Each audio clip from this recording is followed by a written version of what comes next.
यानी करोड़ों अपराध तुमने कर दिए हों और साधु का सानिध्य प्राप्त हो जाए तो वो करोड़ों अपराध क्षमा हो जाते हैं साहब। कैकेयी मैया के बारे में हम बोल रहे हैं। एक बार ऐसा हुआ था, राजा बाली और राजा दशरथ दोनों परम मित्र हुआ करते थे। बहुत पहले से मित्रता थी दोनों में। एक दिन कैकेयी महाराज के साथ में थी और कहीं से वापस आ रहे थे लौट करके अयोध्या की ओर। बीच रास्ते में उनको किष्किंधा पड़ा। तो राजा दशरथ कहते हैं कैकेयी, किष्किंधा का राजा जो बाली है वो मेरा परम मित्र है, मन करता है आज की रात किष्किंधा में ही ठहरते हैं। कैकेयी ने कहा ठीक है, आपके मित्र हैं तो ठहरते ही है। दशरथ कैकेयी को लेकर के किष्किंधा में चले गए और वहां पर रात्रि निवास किया, लेकिन बाली ने विश्वासघात कर दिया। बाली को वरदान लगा हुआ है कि सामने से कोई आकर के लड़ाई लड़ेगा, युद्ध करेगा, उसकी आधी ताकत खींच लिया करता था बाली अपने आप में, क्योंकि उसके पास में एक माला थी, वो माला बल को खींचा करती थी। बाली अपनी पत्नी तारा से कहता है, तारा ये अयोध्या के चक्रवर्ती सम्राट राजा दशरथ हैं, ये मेरे परम मित्र हैं। तारा कहती है अगर आपके मित्र हैं तो इनसे कुछ मांगोगे तो ये दे देंगे आपको। हाँ दे देंगे, क्यों देंगे, मित्र मेरे। तो इनसे दो वस्तुओं में से एक वस्तु मांग लो, या तो इनका मुकुट मांग लो या इनकी पत्नी कैकेयी को मांग लो। दोनों ही वस्तु देने के लायक नहीं, क्योंकि राजा के मुकुट पर राजा का अधिकार नहीं होता है, उस राज्य की प्रजा का अधिकार होता है। जब कोई व्यक्ति किसी क्षेत्र का नायक बन जाता है तो वह उसका पद उसके लिए नहीं होता है, उसकी प्रजा के लिए हो जाता है। बाली कहता है महाराज आप जा रहे हो लेकिन हम आपसे कुछ मांग रहे हैं, मांगो। आप अपने सिर का मुकुट हमको दे जाइए, और अगर मुकुट नहीं दे सकते हो तो महारानी कैकेयी को हमें दे जाइए। जैसे ही कहा राजा दशरथ के पैरों तले जमीन खिसक गई, मित्र विश्वासघाती हो गया। राजा दशरथ कैकेयी से कहते हैं कैकेयी ये गद्दार मित्र है मेरा, इसने विश्वासघात कर दिया, ये हमसे मुकुट मांग रहा है या फिर तुमको मांग रहा है, क्या किया जाए। कैकेयी छत्राणी थी, समय पर कैसे काम लेना चाहिए बुद्धि का प्रयोग करना जानती थी। कैकेयी ने कहा महाराज अगर तुम मुझे सौंप जाओगे तो रघुवंश की ही आन नहीं जाएगी, मेरे पिता की भी आन चली जाएगी, क्योंकि बेटी का नाम है दुहिता। बेटी को क्या कहते हैं, दुहिता। दो खानदानों की लाज जिसके कंधे पर हो उसका नाम दुहिता है। अगर तुम मुझे सौंप जाओगे तो रघुवंश की भी आन चली जाएगी और पिता कैकेयी राज की भी आन चली जाएगी। लेकिन स्वामी मुकुट अगर सौंप दोगे तो आन तो रघुवंश की जाएगी, लेकिन फिर भी वापस आने के चांस बढ़ जाएंगे, क्योंकि मुकुट को तो लड़ करके जीता जा सकता है, लेकिन जब मुझे ही छोड़ जाओगे तो फिर जीतने का कोई काम नहीं रहेगा। राजा दशरथ ने अपना राजसी मुकुट राजा बाली को दे दिया है, लेकिन कैकेयी को बुरा लगा।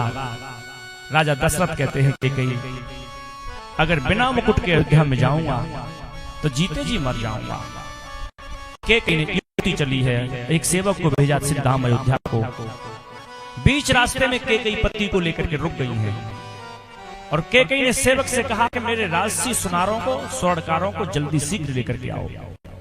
राजसी सुनार बुलाए गए हैं कैकेयी माने अकेले में, और स्वर्णकारों से कहा स्वर्णकारों हमारे महाराज का जैसा मुकुट था वैसा ही ज्यों का त्यों मुकुट बना करके हमें तैयार कर दो, और एक ही दिन का हम समय देंगे, एक ही दिन में वो मुकुट हमको चाहिए। खानदानी जो स्वर्णकार थे वो जानते थे कि महाराज का मुकुट कैसा है। उन्होंने अतिशीघ्र मुकुट तैयार किया और महारानी कैकेयी के हाथ में सौंप दिया।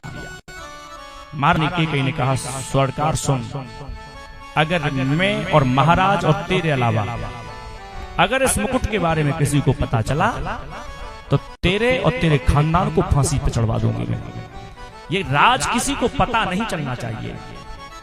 स्वर्णकार ने कहा महारानी मैं वचन देता हूं इस मुकुट के बारे में किसी को पता नहीं चलेगा। महाराज दशरथ ने मुकुट लगाया सिर पर और श्रीधाम अयोध्या में चले आए, लेकिन कोई पहचान नहीं पाया।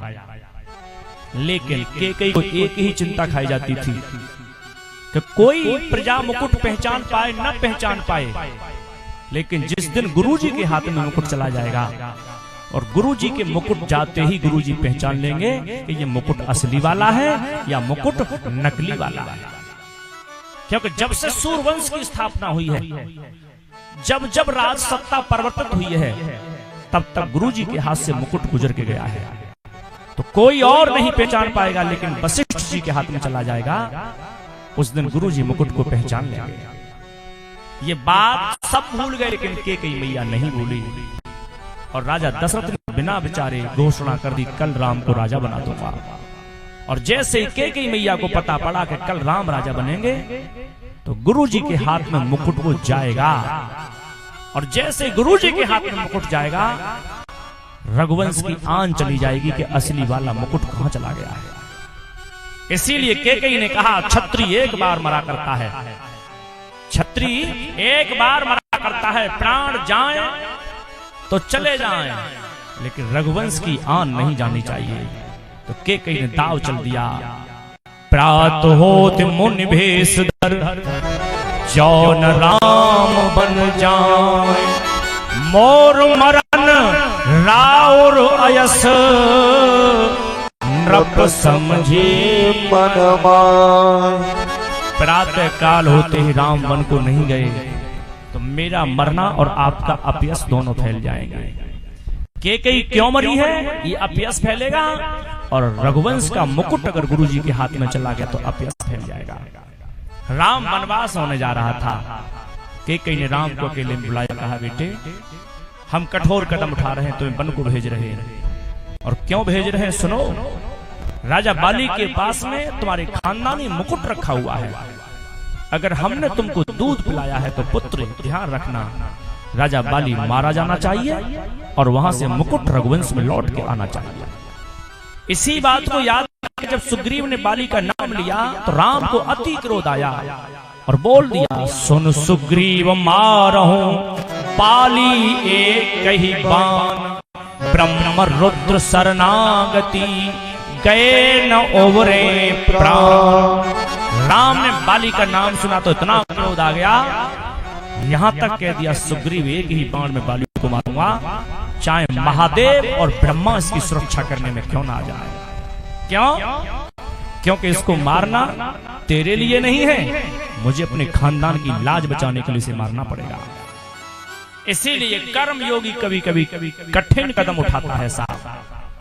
कभी कभी माँ बाप को कठोर निर्णय लेना पड़ता है परिवार की लाज बचाने के लिए। महादेव कह रहे हैं, देवी राम वनवास हो गया,